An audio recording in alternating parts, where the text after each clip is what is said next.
way to Toronto for an event that's happening at Radioworld. We're getting really close to Alison Walker's house. I can't wait to see her. It's very nice of her. And I'm really, really anxious to get there because I've been driving all day. So, see you tomorrow. Good morning. So now we're on our way. To Radioworld. Yay! The day has come. Hi, Allie! I hope I wasn't too fast for you. I got Allie!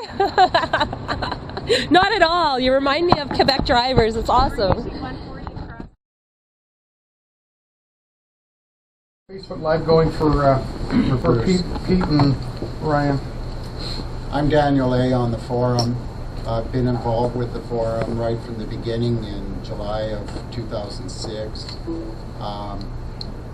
The forum has been really successful year over year, but it's a combination of the members, the administrators, and the site sponsors. Without the three together, it just wouldn't exist and be what it is today. What'd you say, KG? Hey, we're having a blast over here at the Charles Garrett Memorial Hunt. Good friends, good people. We wish more of you Canadians were to come down and get to hunt with us. There's always next year. We do have a couple here from Nova Scotia, so Canada is represented. So you didn't invite us. There. Thanks for everything. Go Radioworld. Take care. See you guys. Bye. Thanks, Steve. Sorry to interrupt like that, Daniel. No problem. These guys are all about done. At their big event there in Texas. I submitted it to our club. It won Best Miscellaneous and Best Overall Unusual for the week, or for the month, I should say. It's pretty awesome. What did you say it was? It's obviously an It's a angel. fairy with a bird on her toe. So beautiful. So it was like a shelf ornament thing? I guess so. Yeah. It's awesome. Hello everybody. How's it going out there?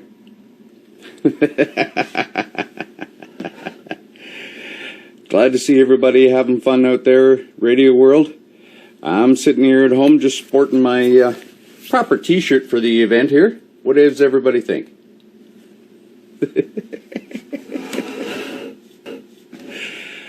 Since this is a show and tell, I'm just going to take you on a little tour. I was watching Clive there and he was showing all of his bright sparkly stuff. So how would everybody like to have a look at some of my stuff? Let's see if I can reverse the camera here. Okay. This is just some of my stuff here.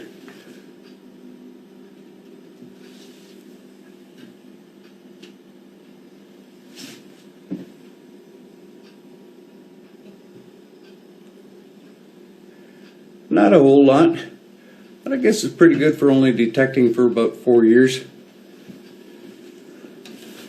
Just a few things.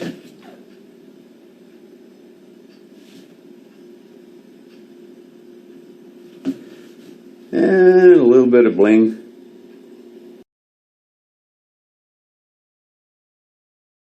Clean and leave everything clean, of course. I brought a couple of military things that I found last year.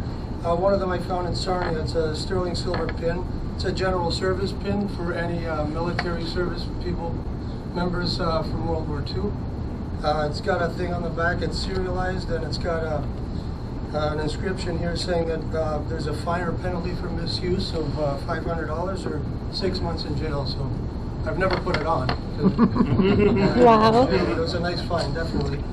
And earlier in the season, I found an old button. It's from the 17th Regiment of Foot. I found this, I did a bit of research on it. It's from the mid-1800s, the uniforms that they wore. It looks like a coat button. So, it's a nice piece too. Okay. I found this last year around the Don River. And I shadow boxed it. It's in an area that I've been to before many times, and I was quite surprised when I found it. And at first I thought, okay, it's just a bike, you know, a little tiny thing, probably a kid's toy. Started cleaning it up, did some research on it. I couldn't find another one like it. But for the research that I have found is that the handlebars on the tandem bike were present in those bikes late 1800s, very early 1900s. After about 1910, they went to straight handlebars on the 10 bikes. So that kind of takes it. It's got paint, original paint still on the seats, the fenders. The wheels still turn. But what it looks like, there was originally wood on the wheels. Now, I'm big on my research when I find stuff. I can't wait to get home. First of all, I can't wait to get out there to find this stuff. And then when I do find it, I can't wait to get home to do the research, to clean it up, take my pictures, post it on the Toronto Metal Detecting Club, do my research. And this one I'm still doing my research on. I still want to find another example like this, and I still haven't. I don't know what it is. It could have been a salesman sample. I doubt if it was a kid's toy because it's too well done. It's all handmade, and it's just one of those finds that keep me going, really. So that's about it. Thanks. We'll just keep going as fluidly as possible. Hey guys, my name is Anthony Cheney. Been detecting one now since 2009. And last year I found myself on my way home from work, passing by an area where I had a favorite park of ours that we hunted many, many times in the past. And I thought, you know, I only have half an hour to an hour's worth of time. But, you know, I'm going to stop and I'm just going to try to hit certain signals that, you know, justify wasting a little bit of time that you don't have. And I came across one signal. It was a 1238. Normally at 1238 I would never even think of, because every time you think of 1238 on the E-track, it always turns out to be a screw top, especially in local parks and whatnot. But this one here, it was quite deep. It was hanging out at, you know, between 7 and 8 inch point of the detector. So I thought, okay, worth the take. Cracked it out, sewn a hole through the with the pinpointer, and, you know, stuck my machine in there, popped it out, and to my astonishment, it was a gold ring.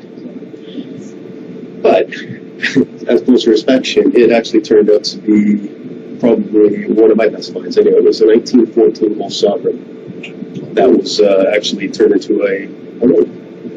And yeah, it was worth going into that. For sure it is. Yeah. So I think the biggest thing that we're hearing so far from a couple of people and from Bruce, dig every target. You know, I think that if you're going out there looking for the gold target, if you're digging 1 in 10, you're really missing out.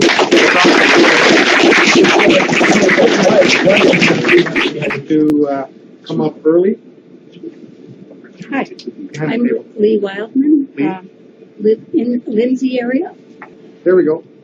Well, this is just an interesting find. I was in Fort Myers at one of the kids' parks, and I was hunting around some swings.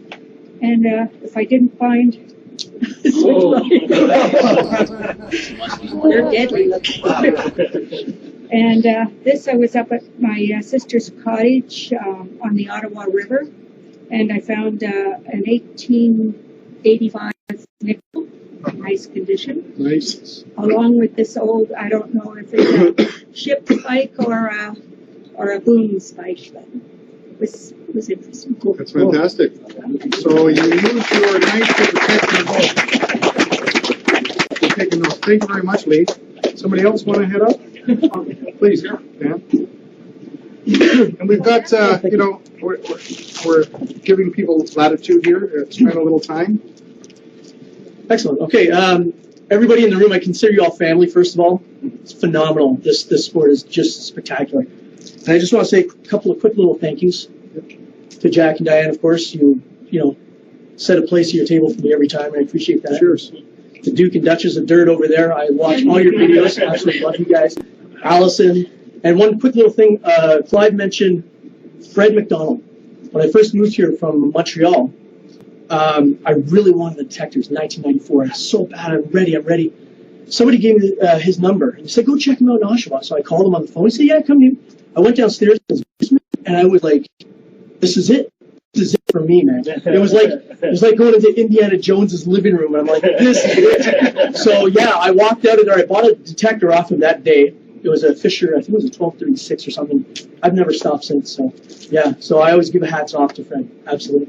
So okay, so why I'm here, I work on the railway. That's my daytime job. I find all kinds of different things, but I really think these are cool, and I've got a little permission to go sometimes on the railway, even when they don't use tracks anymore. I don't know if anybody knows what a railway date nail is. I don't know if you guys have heard of these or not. They used these ones. It was between 1930, I think, and 45, or 1930 and 50. And so there's a number on it. Like this one here is number 40. So that's the year 1940. It's a little stamp. So what they do is they'll nail it in the side of the railway tie. So when they come back and they're always inspecting the tracks, they know, oh, okay, 15 years later, we got to replace this. So they see the nail, and they pull out the nail, and they fling it. They pull out the tie, and they put it in a brand new one. So being on the railway, I thought this was a pretty neat little thing, and it's nothing too extravagant, but these date nails are pretty cool with the numbers on them. And so I had the chance to go up one of the railway lines that I know does not run, and I had permission to work on the railway with my detectors. I was using my Ace 250 last year, and I was able to find 27 of these. And like I said, people, they don't want to find nails. They steer clear of nails unless it's a really nice square nail. I was actually out looking for nails, and people are going, what the heck, But so yeah, these are them. I just think they're really cool, especially for me working the railway. And I know people out there who are railway enthusiasts, we call them foamers, and they pay big bucks for these things, but I don't want to sell them. I think they're just great. So that's all for me. I'll hand them around to you guys.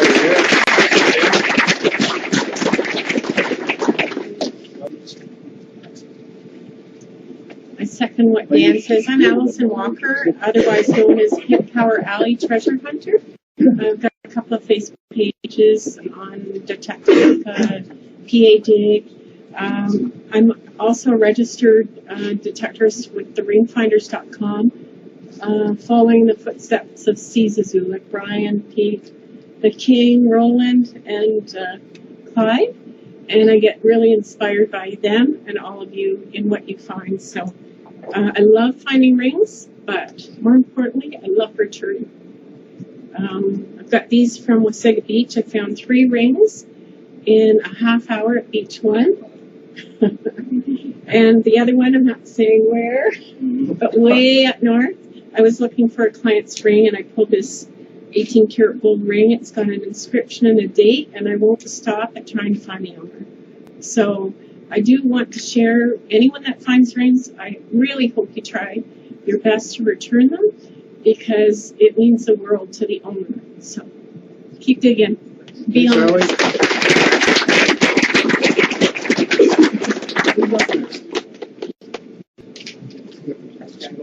Yeah, so you can grab a seat here.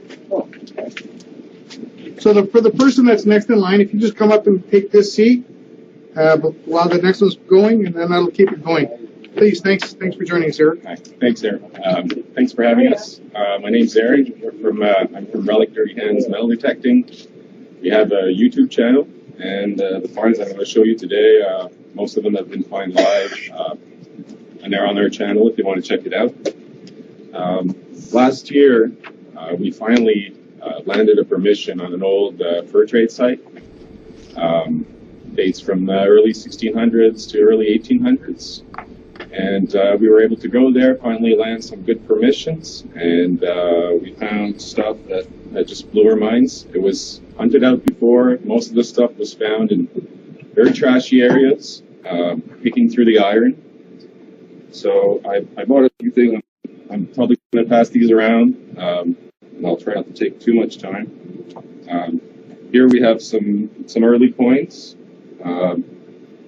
Some tokens. There's a American cap bust down, 1821. There's practically a mint bust and harp token in here, and some other coins. I'll pass them around. Same thing for this display. They've been moved around, though. I'll have to fix it up. We found some Some really nice buttons too. There's two brass HVC buttons in here. Some French colonial buttons from New France. And some sporting buttons. Lori found this wonderful colonial shoe buckle. And I also brought, this is trade knives. There's a cartouche knife with a brass handle. Cartouche knife. It's the Coureur des Bois, the fur trademen would carry on them. This one is a bone handle. And this spoon here is a solid silver spoon. The hallmarks, it's made from Francis Higgins in London, 1821. And it has initials, which we're checking. We can't prove it, but it's most likely the post operator spoon from 1822, 1823. Awesome. So I'll pass these around for you guys to take a look. I forgot. The coup de grace. My best find of the year for me, it was a spill of fur trade silver, which is a ring brooch, 2 rings, and 6 bops, which were either earrings. They wore them as earrings, ornaments on their clothing, and they were all in the same hole. There was a spill. Most likely, it could have been in a little pouch on a belt or something, which fell, and the pouch deteriorated over time. So they're all in a cluster of a clump of dirt there in the bottom of the plug. That must have really upset you. Very exciting. So much so we didn't record it. I took pictures. Instead of helping that. So, anyways, I'll pass these around. Thank you, yes. And I'm sure that's with everybody. That as much as people like to talk about this stuff, they like to show it off, and we'll have lots of time that we can do that amongst each other, and it's a pretty safe space back here. Please join us. Your name and city. My name is Colin Caldwell, and I'm from Peterborough. Belong to the Trillium Research and Recovery Association in Peterborough. So me and a few of my friends were out hunting at Provincial Park on Lake Simcoe. Can we tell him, Clyde? No. He wants to know. Anyway, it was a group camping area, and group camping usually is a good area to hunt because at one time people never had floors in their tents. Nowadays, they've got floors in their tents and they don't lose as much. Anyway, I was out, I got a little signal and came up pretty good on my detector, and I thought, well, I'll dig it. So a small plug, and I pulled out this little thing here. At first I thought, well, maybe it's one of those elongated scents, one with a large prayer on it, something like that. And so I kind of flipped it over, and I thought, well, it's got a name on it. It's got a number on it. And it's got some letters on it. And I thought, well, it says CMGC, and I thought, well, it's some sort of golf club thing. So I actually took it to our local meeting, the find of the month, and everybody looked at it. We knew what it was.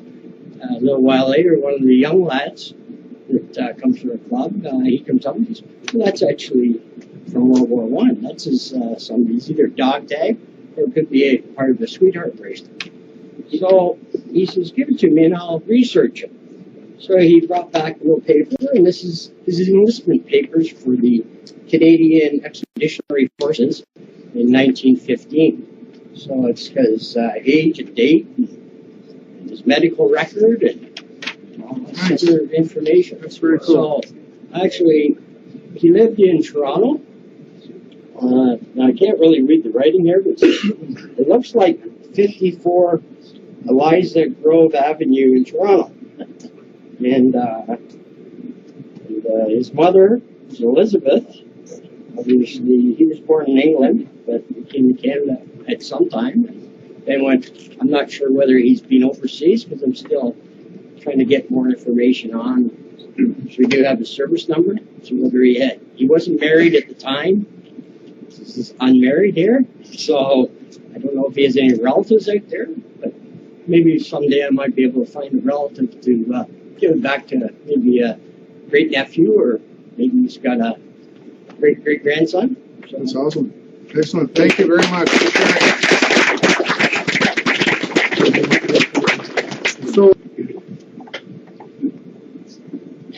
Hi, I'm Matt. I hunt out of Cornwall, Ontario. Some of you may have seen some of the videos with Eric and Lori. I'm Matt here on the Canadian Metal Detecting Forum. This is probably my best find. It's a 1839 sterling silver pencil from Samson Mordaunt Company. It still works. The uncut marble at the top, you can unscrew it, and there's still leads inside it, and the pencil end still retracts in. It's hallmarked, and that's when it dates back to 1839. And then at the same site that Eric and Lori were hunting at, I found an arcade knife blade, and this, I'm not sure what it is. I've been told it's a parasol tip, but I don't think that's what it is. Yeah, it's still a mystery. It's fairly old. It's got an old motto on it, and it's yeah, it's pretty neat. But yeah, that's my finds.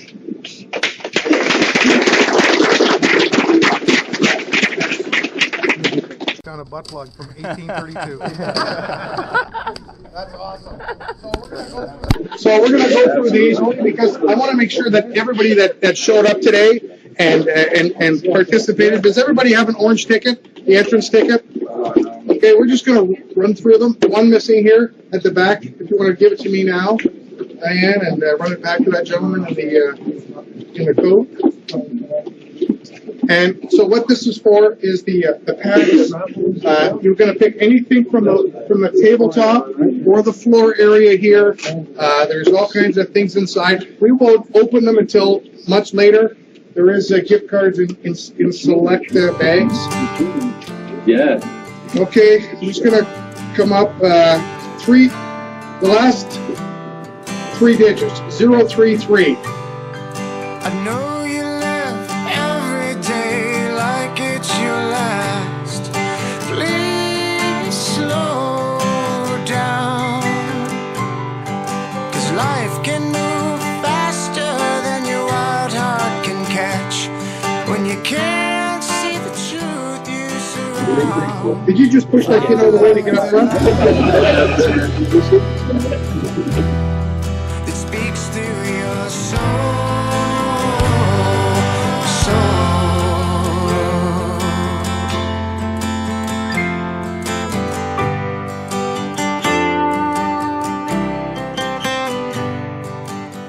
Just to recap for anybody that got here late, anything that you're buying today, metal detecting related, is on sale if it's Mine Lab. It's really on sale if it's Mine Lab.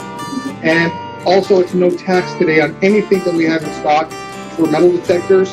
For those of you that are Garrett people, we're going to have a Garrett sale starting at the end of the month. Everybody that's in this room that registers with Diane will get an email. You'll have a 48-hour window to buy the Garrett product on sale during Garrett month, which is next month, at no tax. So for anybody that's waiting, it's about a 3 or 4 week window. For that, we got a great package with an AT Pro and the Z-Link headsets and things like that. Whatever that might be, we'll always try and accommodate and do the best we can. Let's continue on with the next speaker, please. Because remember, anybody that talks today gets a coupon to win one of the prizes at the top of the table. So we're going to continue that on and take your time. More than a minute? You got all the time in the world. Thanks. One of the things, Michael, one of the admins on the forum, he opens his interior, and it's an amazing place to go and be. People just flow in and out that have been invited up to participate in the hunts. And the stuff we get out of there, this is one of the nicest chauffeur badges that I pulled out of there, 1931. I pulled later ones out, but they haven't been nearly as nice. Back in the day, this was a real sharper batch. One of the things I pulled out of the hunting up in the Burton area, and I was really pleased with this. When nurses graduate, they give them a pin. And back at this time, it's marked 29, I assume to be 1929. It's 10 karat gold. And what was really strange about it, there are so many roads that go down in when the water level drops on Arrow Lakes in the pea gravel, and you can see where the old roads used to be into the towns.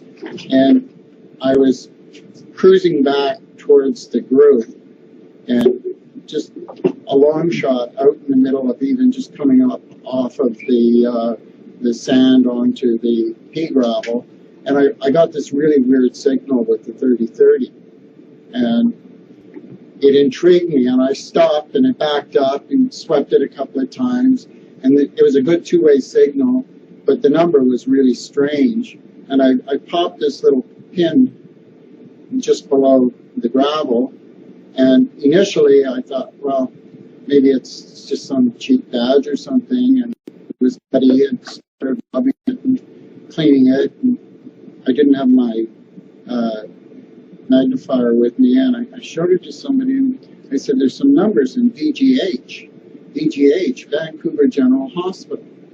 And I went online and did some research on it, and it's standard for nurses graduating to be issued the pin.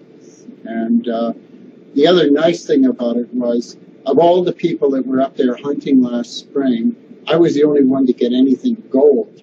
So I was particularly thrilled to brag.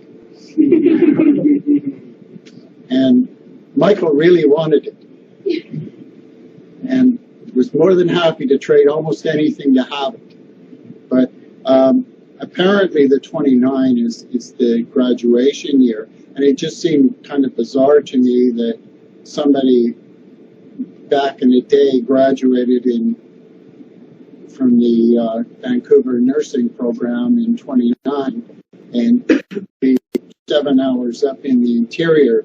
And back then, that drive would have been pretty incredible through the mountains. So it's just one of my nicer finds from 2016. So I'll pass it on. the same year you graduated? Me and Bruce are pretty close, but you can see how Bruce looks. He needs a haircut. Yeah. So anyway, that's all I got. There's my minute.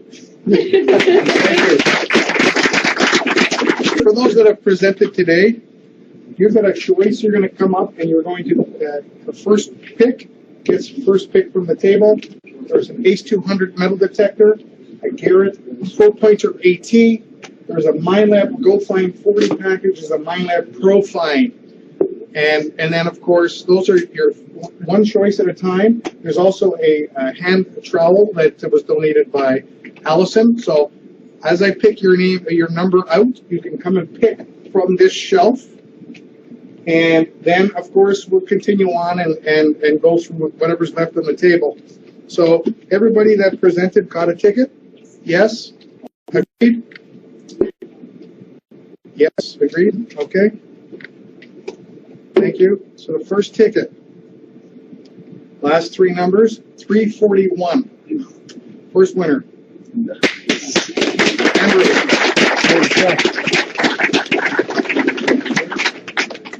going to go for the carrot.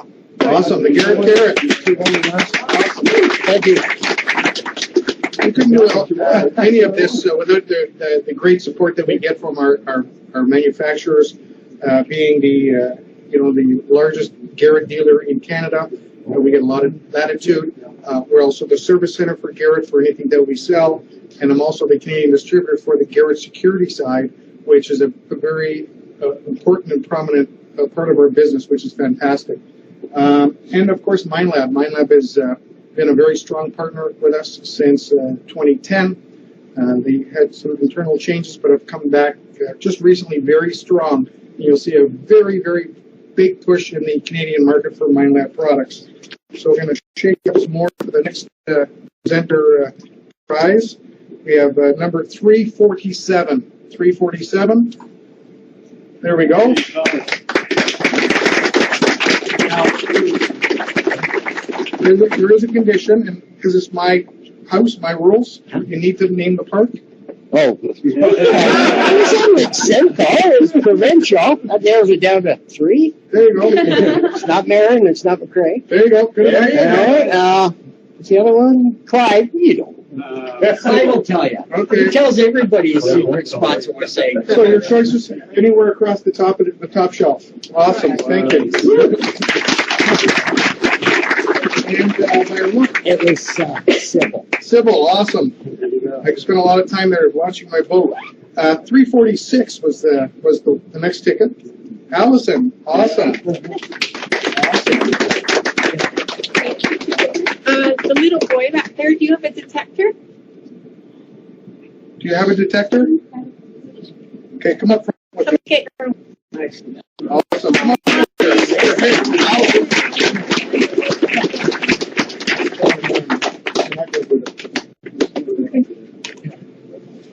Here you go. Thank you. So Allison has donated her prize to this young man. He's a new detectorist. Come on over here. He's a new detectorist with his dad. They started about 2 weeks ago. So let's welcome them all in. And this is exactly what our hobby is about. It's about sharing and enjoying and bringing the next generation up. Congratulations.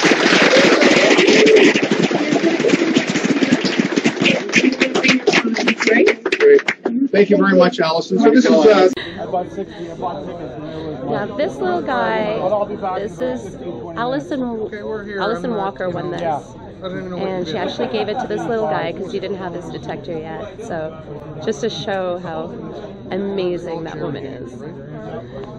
This is the most incredible woman. She actually donated her prize to a child that didn't have a metal detector. You are incredible. There's not a lot of people like you out there, and there should be a lot more. You gave me tears. I'm seriously crying on how amazing you are. Well, I hope it inspires that young man, and it doesn't need to be sitting in a box because my Excalibur 2 is my go-to machine, so pay it forward. Yes. I'm literally crying. Next hero of the day, it's kindness and generosity is no stranger to Allison. It's no stranger to this group. And I know one of our biggest friends and allies in the hobby, it's been mentioned many times today, Steve, started this tradition off at the very first event that we had. And paying it forward is exactly what we're here to do and share and all those kind of wonderful things. That's pretty awesome. Amazing generosity, Allison. 343. 343. There we go.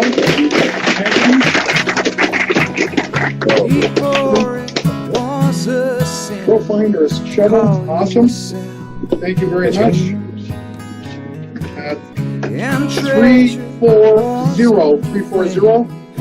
Awesome. Please, for anybody that was presented, I'll put. Thank you very much. Pick anything from the table is fine. If you'd like some 50-50 tickets when we're done, that'd be great. Number 342. Mike, thank you. 345. There's 349. I wanna see your silver shine. 344. 348.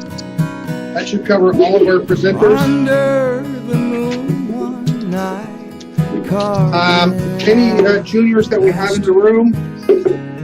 We have young man that we've got well taken care of. Any other juniors? We have these two.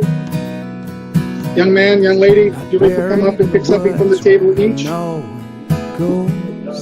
Awesome. Awesome. Thank you very much. Thank you very much. It's been great.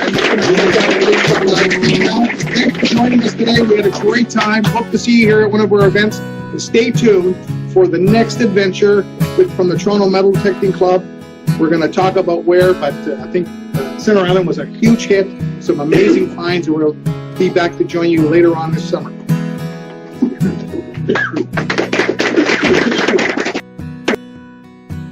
Oh, baby, don't you know we've all got sunken treasure